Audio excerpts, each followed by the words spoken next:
All right, good. So let's continue.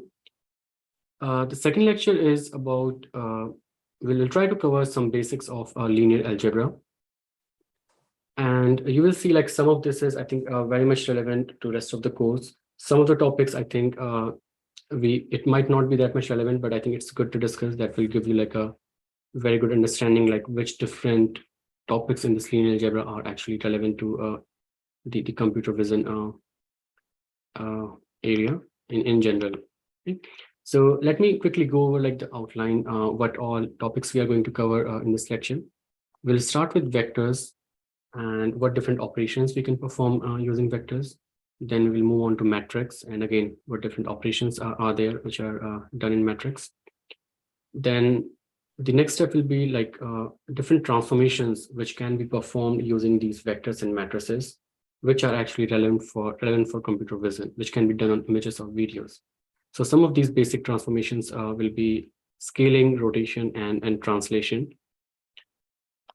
And then finally, we'll have this singular value decomposition, the SVD algorithm. We won't go into detail because, again, just covering that requires one lecture, right? So we are not going to do that. I will just give you insights what this is and how this is useful for computer vision, and a high-level idea like how this can be applied for some of the problems which we face in computer vision. Okay, so let's get started. Let's talk about vectors. Now, scalar, you must all know. If you don't know scalar, it's just a number, okay, from a real set. And vector is just a list of these scalars, and you can say that, let's say if you have n different numbers, if you arrange them in a row, that will be your vector. All right. So the space you can see here is that 1 cross n, which means that you will have n different real numbers that will form a vector. So basically it's nothing, it's just a set of numbers, a sequence of numbers, which you can represent something like this maybe. Okay. And in this case, you can see the bold is like a vector, and the non-bold version, which has a subscript, it's a scalar. It's just one number. So you have all these n numbers which can form this scalar. Now, this is like a row vector because it's arranged in a row. If you arrange it in a column, you can call that a column vector. Okay, so the way you represent this is, we'll talk about this later when we talk about matrices. The second term represents actually how many elements you have in a row. And the first element represents like how many elements you have in column. So in this case, it's just one. And here you can see that the first superscript here, that's n, which is saying how many elements you will have in that particular column. So in this case, we have n elements, right? But we only have one column. So this is a row vector, this is a column vector. And again, this superscript here, this kind of indicates like it's called a transpose operation. So if you have to convert a column into row or a row into column, you can transpose that vector.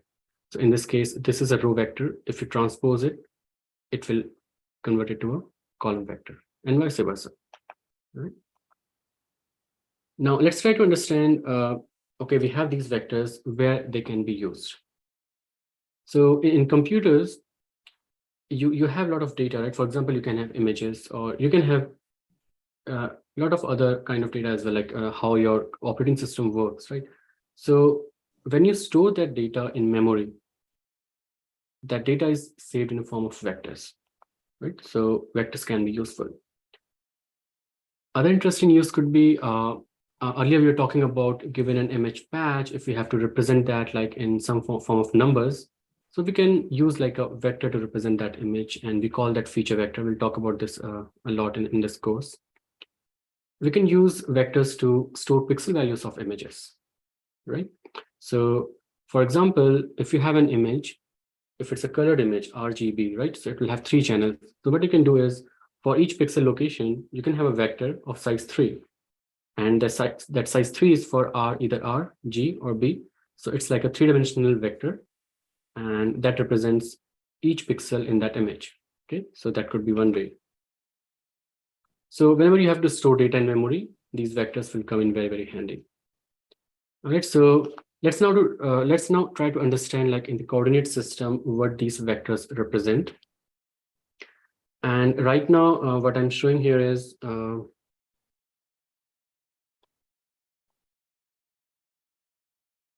Right, sorry about that. I think someone just annotated. Okay. So right now I'm showing you a three-dimensional space here. It has like three axes, X, Y, and Z. And the world which we live in, it's again three-dimensional. It has X, Y, and Z. Of course, we have time as well. So you can say 4 dimensions. But the visual world, it's three-dimensional.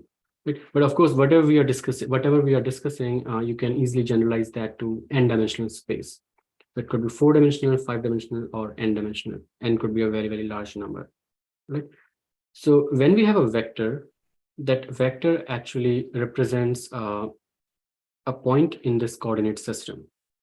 For example, if you have a vector which has like 3 dimensions, so you have 3 values, so that will be a point in this space which has 3 different coordinates. All right. So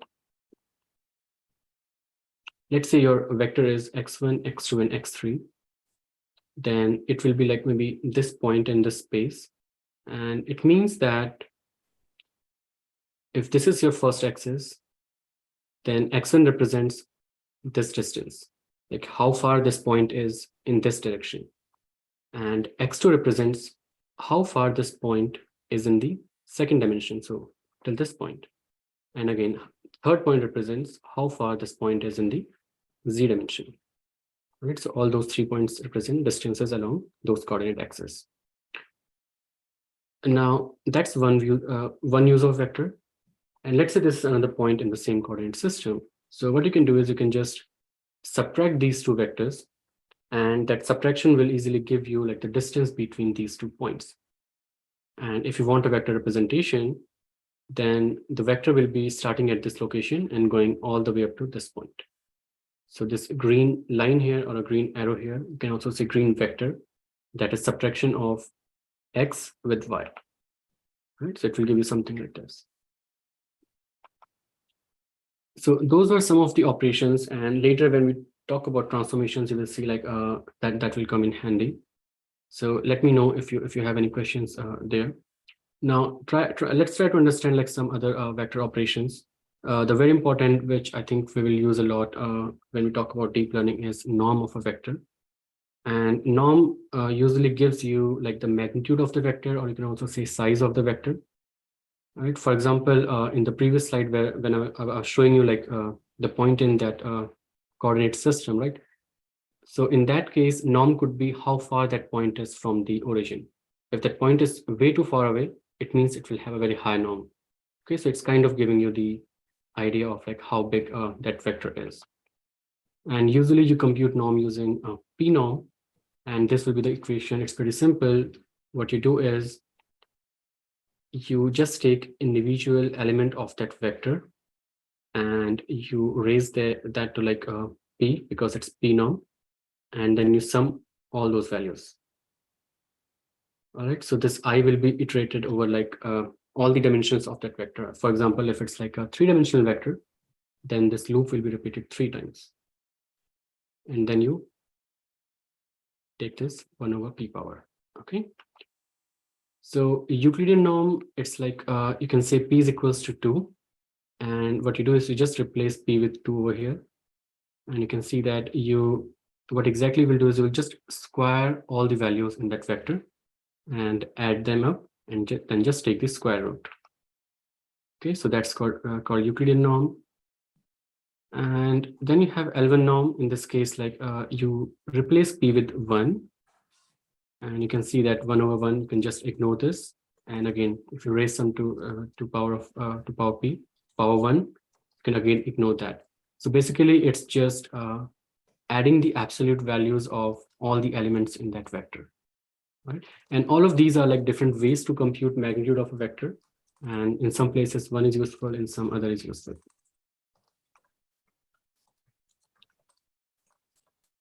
The next interesting vector operation is inner product. This is also called a dot product. And so for inner product, you need 2 vectors. And the resultant is like just a number. Okay. So yeah, so we're talking about inner product. We need 2 different vectors to compute an inner product, and the result of inner product is a scalar number. So it's just one value. Okay, so let's say you have a vector y and you have a vector x. So for computing the inner product, what you'll have to do is you'll have to take transpose of one of the vectors. And we are assuming that the y is actually a column vector and x is also a column vector. So we take the transpose so that this becomes a row vector. And then this operation here actually represents dot product. And the value will be determined using this formula. And basically what's happening here is you take the first element of this vector and you multiply that with the first element of the second vector. Okay, so that will give you one value. Then you add that value with multiplying the second element of this vector with the second element of the second vector. So basically you're just doing element-wise multiplication of all the corresponding values of those two vectors and then just adding them up. Okay, so you just sum those up and that's the dot product.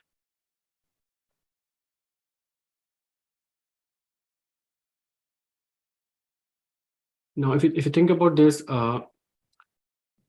if you have, instead of operating on two different vectors, you can also actually compute dot product or inner product of the same vector, right? So let's say your vector was xi, and then what you can do is you can transpose it and compute like element-wise multiplication and just add those values.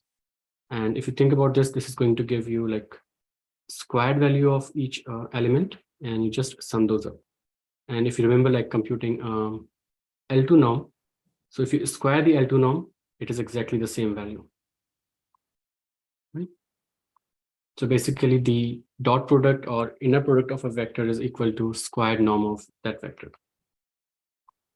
The other interesting interpretation of inner product is like using the angle between these two vectors, because you know that each vector you can represent as a point in 3D space, right? If it's three-dimensional vector, and you can compute the magnitude of each vector. So these bar represents magnitude. So magnitude of x, magnitude of y, and you can compute like the angle between those two vectors. So this number here will also give you dot product. Okay, this is important because when we talk about transformations, you will see like why this is very much relevant. So if you try to visualize here, let's say A is your x vector and B is your y vector, and let's say the angle between these two is theta, right?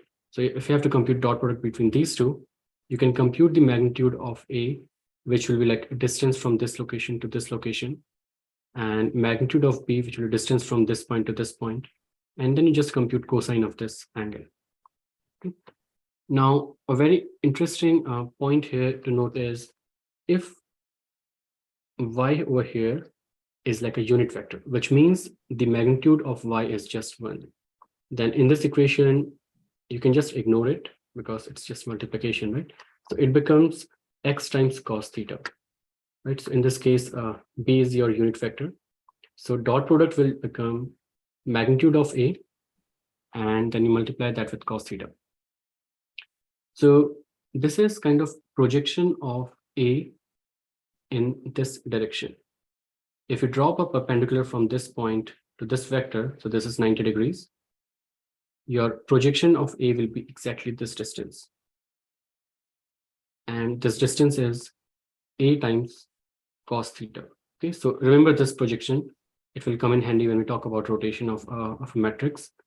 And so that's coming in from dot product, but don't worry about it. You don't have to make any connection, but just try to understand that what a projection is. Projection is just like, what is the magnitude of this vector A in the direction of B? And we can clearly see that it's this distance, okay?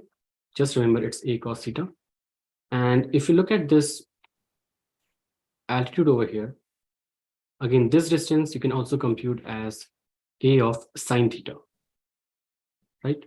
This distance, and that will also come as handy. And again, this is just coming from like basic geometry, right? You should all know this, but I'm just refreshing you because it's going to come later. So this distance is A cos theta, which is called projection. This is called A sine theta. Again, it's a projection, but it's like a vertical projection.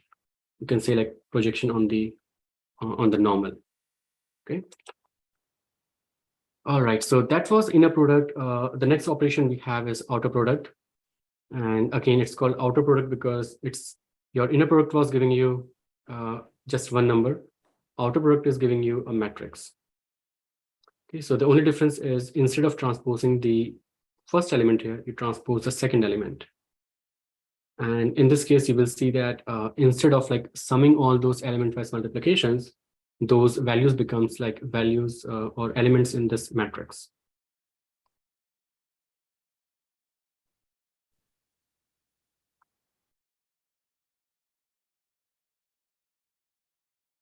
Please don't annotate on the slides, whoever is doing that. Okay. All right, so yeah, I think that's fine. Auto product, you can just do element-wise multiplication and put those as elements. So we don't have to go into detail of that. Now let's move on to matrix. All right, let's move on to matrix. Now you saw that like you can have row vectors or you can have column vectors, right? Matrix is something you will have if you have multiple rows like of a row vector, you can just stack them together and that will give you a matrix. And in case of vectors, either m or n was 1, but in this case, it will be like greater than 1. But again, if it's 1, that's also a matrix. It's just like you can say a row matrix or column matrix, right? So a matrix will have m rows and n columns. And if n is 1, you can say that that's like kind of just a vector, which is a row vector. And if m is 1, you can say that it's just a column vector. All right, so that's a matrix. You will have like some rows, you will have some columns. And yeah, we covered that a row vector is a matrix with just a single row, and column vector is a matrix with single column. Now let's try to understand where matrix can be useful. We talked about grayscale in the previous lecture, and if you remember, like for grayscale, we needed an array to store the pixel values, and for each pixel we had just one number because it was a grayscale image, different from like RGB where we have 3 numbers. So what we can do is if we have a grayscale image, we can just store that as a matrix. It could be n cross m. So n represents like how many pixels you will have in the rows in the height, and m represents how many pixels you will have in the width of the image. Okay, so let's look at this image. You have seen this before. So Daud, can you please stop annotating the screen?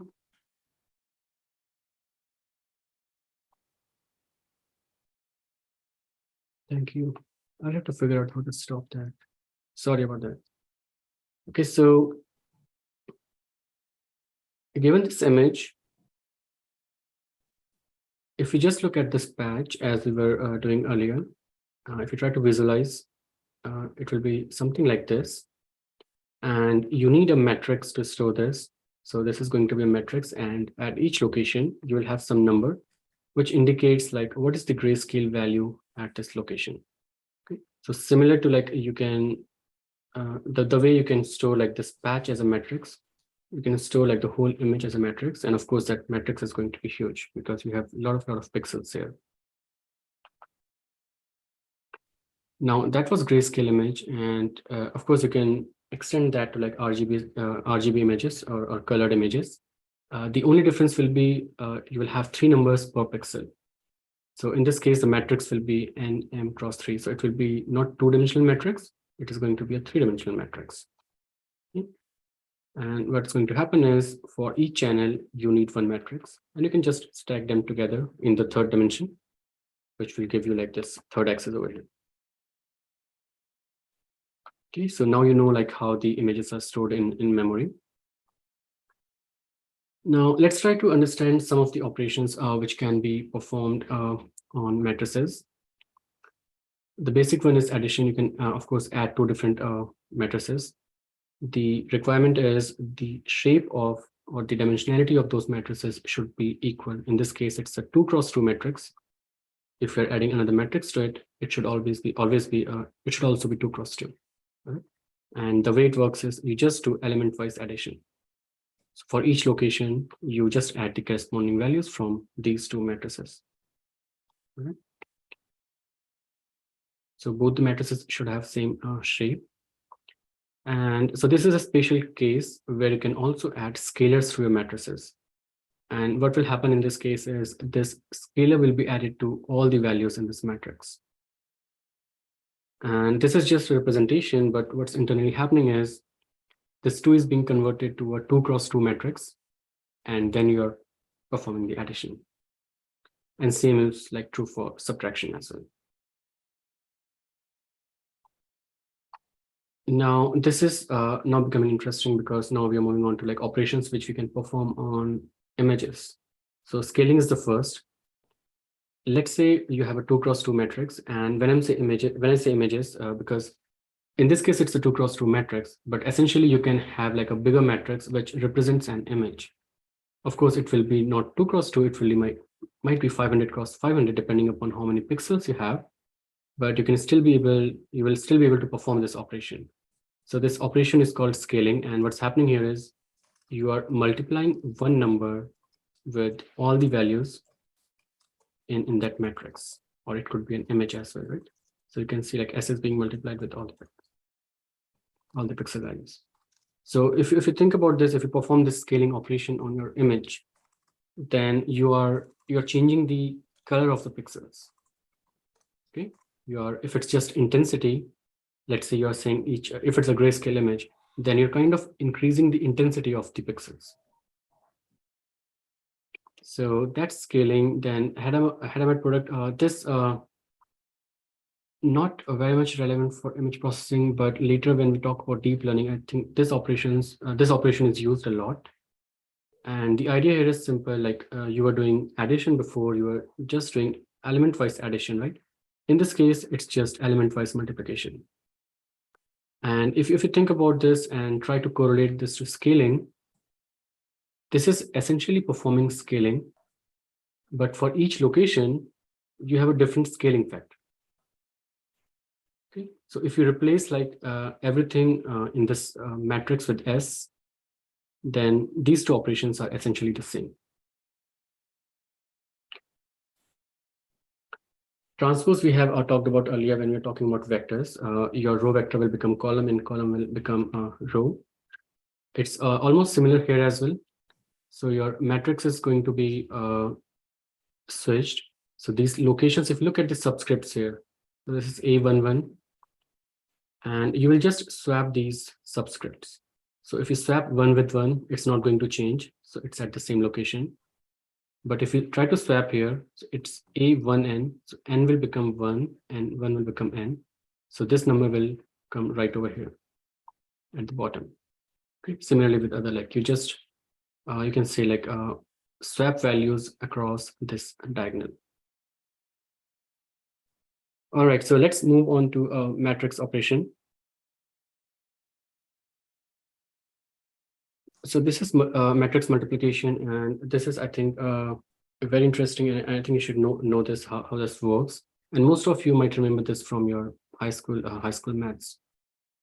The idea here is you have two different matrices, and what you're going to do is you are going to do operation between the rows and columns of these matrices to obtain another matrix. And there are a lot of representations of this. I will try to cover 2 of these, which I find very interesting. Before going to that, let's just try to understand the basic operation which is happening. So let's say we have a matrix A. So in this case, we have 4 different rows and we have 2 different columns.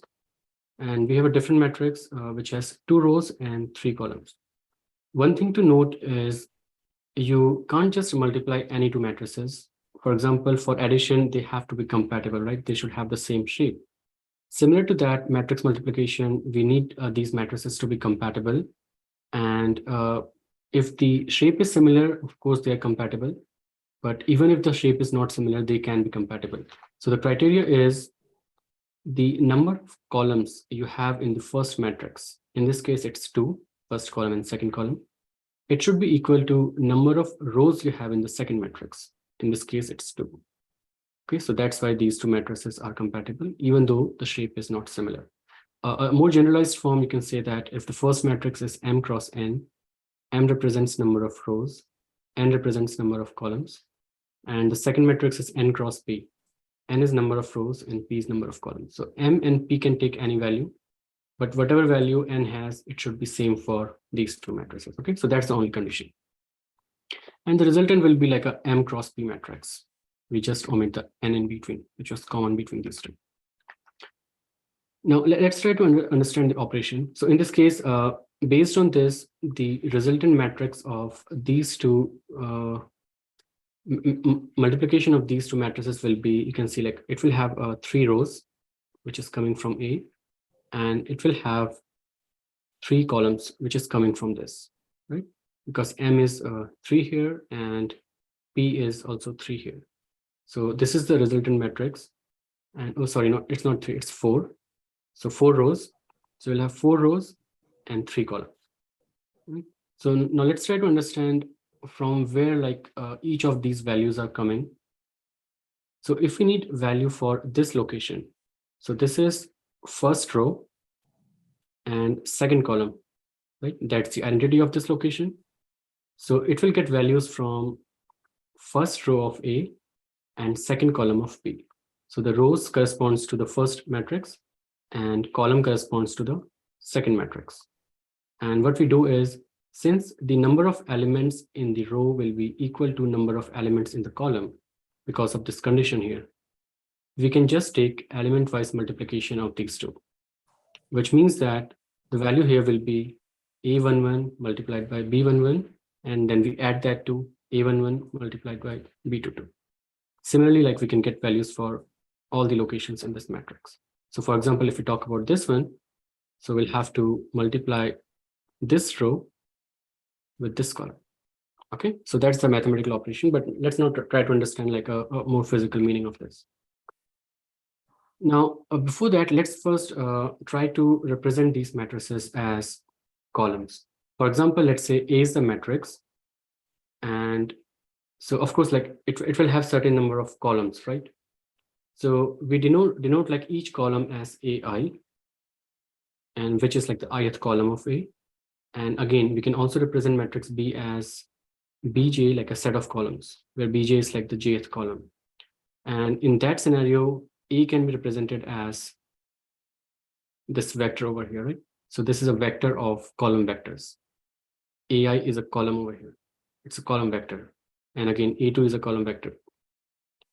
So you will have these column vectors, which represents A. Similarly, you will have these column vectors, B1, B2, Bn, which represents B.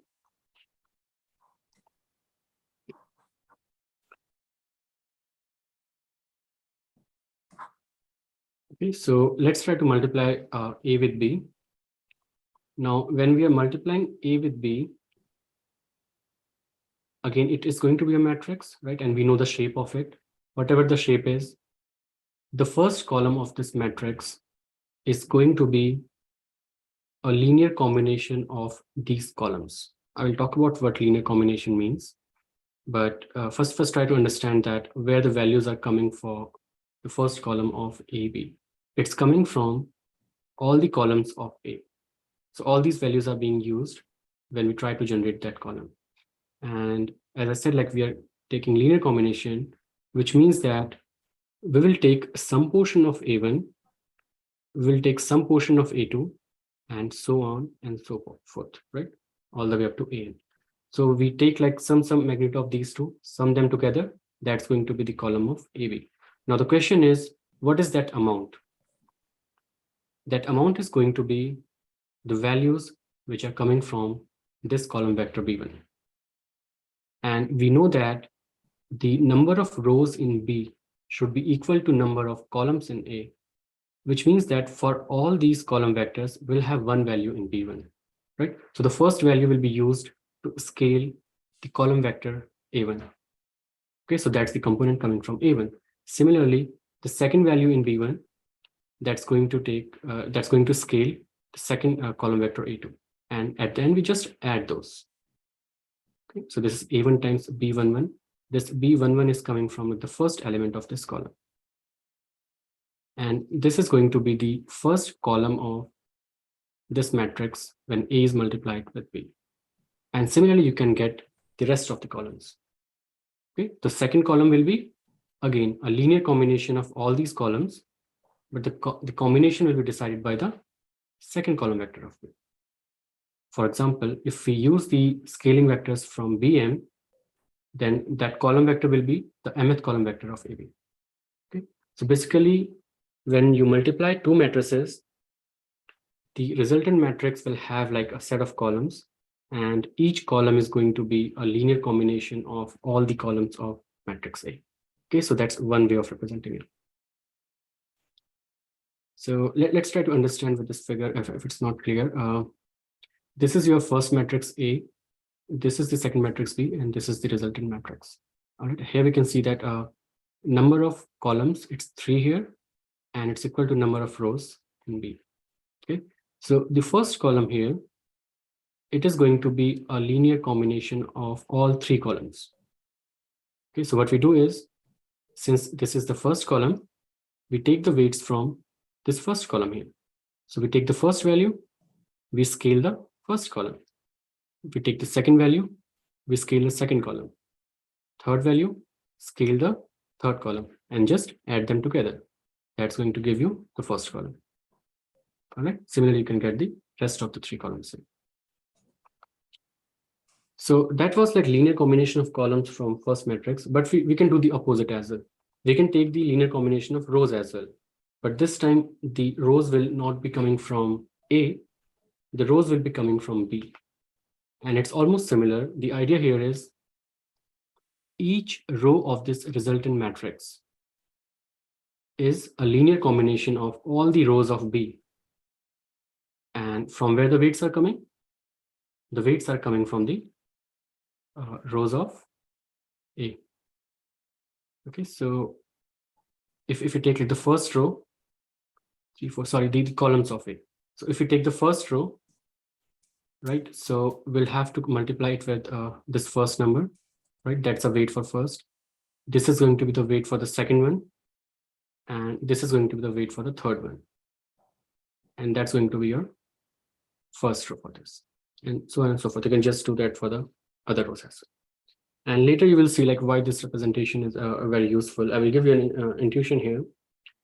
So earlier we were talking about bag of words representation, right? And there the idea was, let's say if you have a representation for I, or you could have a representation of lips, right? And if these rows are, let's say, feature vectors, which usually are when you work in like classical computer vision, then if one of these rows, let's say, are representing eyes, some of these are representing nose, then to represent a full object, we might want to take some kind of linear combination of those features, right? For example, we have to construct a face, we have like 2 eyes, we have a nose, and so that's like just a high-level intuition, but that's where this representation is very useful when we try to multiply 2 different matrices. Okay,